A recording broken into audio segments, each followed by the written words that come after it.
अस्सलाम वालेकुम dear friends, उम्मीद है आप सब खैरियत से होंगे। हमारा आज का जो टॉपिक है वो है section number 10 Sindh local government act 2013। आज के इस लेक्चर के अंदर हम जो है समझने की कोशिश करेंगे delimitation of union council, union committee and wards के ये जो डीलिमिटेशन है, ये डीलिमिटेशन का कॉन्सेप्ट क्या है, इसका ओरिजिन क्या है और delimitation of union committee, union council and wards इसका क्या मतलब है। बेसिकली जो सेक्शन नंबर 10 है, अगर आप प्रैक्टिस के अंदर जाएं तो जितने भी हमारे पास केसेस होते हैं सिंध लोकल गवर्नमेंट एक्ट यानी कि जो हमारे पास म्यूनसिपल कमेटी के जितने भी केसेस हैं वो सारे के सारे होते हैं तकरीबन डीलिमिटेशन के। अब सबसे पहले तो ये word delimitation,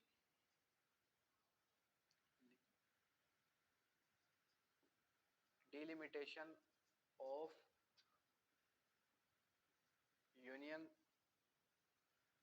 council, union committee and wards. सबसे पहले जो वर्ड डीलिमिटेशन है, अब देखें, एक होता है हमारे पास डीलिमिटेशन और एक होता है हमारे पास लिमिटेशन। एक होता है लिमिटेशन और एक होता है डिलिमिटेशन।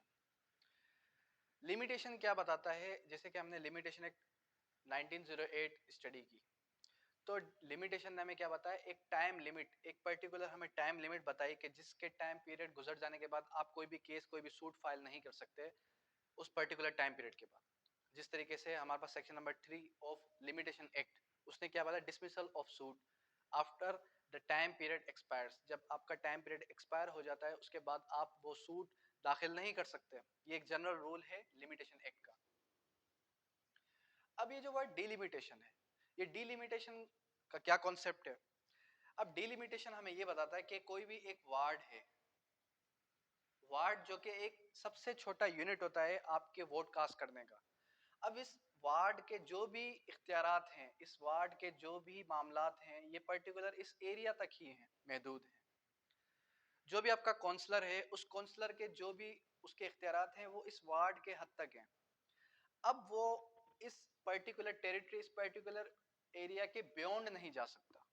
अगर वो बियॉन्ड चला जाए तो उसने क्या किया, उसने डिलिमिटेशन किया। लिमिटेशन ने क्या बताया, लिमिटेशन ने हमें टाइम लिमिट बताई कि जिस टाइम पीरियड के गुजर जाने के बाद आप कोई भी सूट दाखिल नहीं कर सकते। डिलिमिटेशन ने क्या बताया, डिलिमिटेशन ने ये बताया कि वार्ड के, यूनियन काउंसिल के, यूनियन कमेटी के कौन कौन से एरियाज हैं, यूनियन काउंसिल के अंडर कितने वार्ड्स आते हैं, 4 वार्ड्स आते हैं, ठीक है। तो उसके यूनियन काउंसिल के जो वार्ड्स हैं, उस वार्ड्स के कौन कौन से टेरिटरीज हैं, उन टेरिटरीज के कौन कौन से इख्तियारात हैं, क्या वो अपने इख्तियारात से बियॉन्ड जा सकते हैं या नहीं, तो वो अपने इख्तियारात से बियॉन्ड नहीं जा सकते। ये हमें किसने बताया, ये हमें बताया डिलिमिटेशन सेक्शन नंबर 10 में।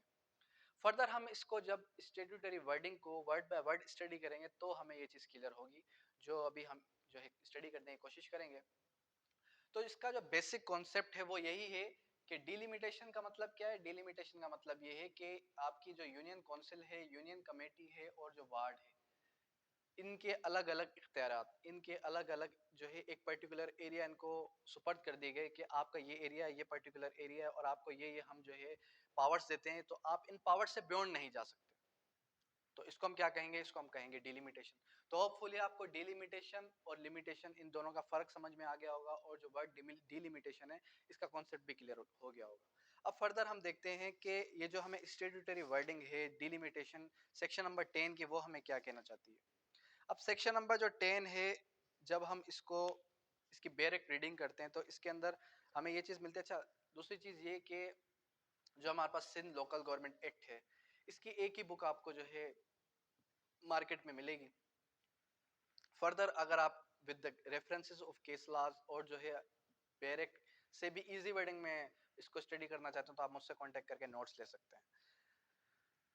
सेक्शन नंबर 10 हमें क्या कहता है, government shall by notification of the official gazette determine the number of union council, union committee and wards in municipal committee and town committee in the according with the first schedule. अब इसके first सब class ने हमें ये बताया कि जो government है वो उसको ये करना चाहिए कि वो डिटरमाइन करे यूनियन काउंसिल को, यूनियन कमेटी और वार्ड्स को एक म्यूनिसिपल कमेटी या टाउन कमेटी के अंडर, जो कि फर्स्ट शेड्यूल के अंदर बताया गया। फर्दर उसके बाद कह रहा है कि after declaration of the councils under section 8, जब उसने डिक्लेयर कर दिया कोई भी काउंसिल्स सेक्शन 8 के अंडर और डिटरमाइन कर दिया number of the councils, town committees in wards under subsection 1, election commission shall delimit the union council and union committee in wards. उसके बाद जो इलेक्शन कमीशन है वो डीलिमिट करेगी यूनियन काउंसिल को, यूनियन कमेटी को और वार्ड्स को, कि आपके ये पर्टिकुलर लिमिट्स हैं। एज फार एज पॉसिबल, जितना जल्दी मुमकिन हो सके, the area of the union council, union committee और wards is the case may be shall be territorial unity. जो एरिया है यूनियन काउंसिल का, यूनियन कमेटी का और वार्ड का, वो जितनी जल्द हो सके उतनी जल्द उनको बता दिया जाए कि ये आपका पर्टिकुलर एरिया है, आप इससे बियॉन्ड नहीं जा सकते। उसके बाद है the population of the union council, union committee and wards is the case may be in district shall be uniform. उसके बाद जो यूनियन काउंसिल है, यूनियन कमेटी एंड वार्ड्स है, उसको जो है उसका बताया जाएगा कि एक डिस्ट्रिक्ट के अंदर कितने काउंसिल हैं, कितने वार्ड्स हैं, XYZ। उसके बाद बाउंड्रीज बताई जाएंगी कि वार्ड की क्या क्या बाउंड्रीज हैं। उसके बाद जो उसका रेवेन्यू तालका है वो बताया जाएगा, मेट्रोपॉलिटन। उसके बाद है अपना district municipal corporation committee and town committee, the principle laid down as a delimitation और any other law for the time being in force में बी 82। उसके बाद है द यूनियन काउंसिल और the town committee shall consist. अच्छा, main चीज ये आ गई कि जो हमारे पास यूनियन काउंसिल है और यूनियन कमेटी, यूनियन काउंसिल और यूनियन कमेटी है, उसके अंदर कितने वार्ड्स आते हैं? उसके अंदर 4 वार्ड्स आते हैं। कितने वार्ड्स?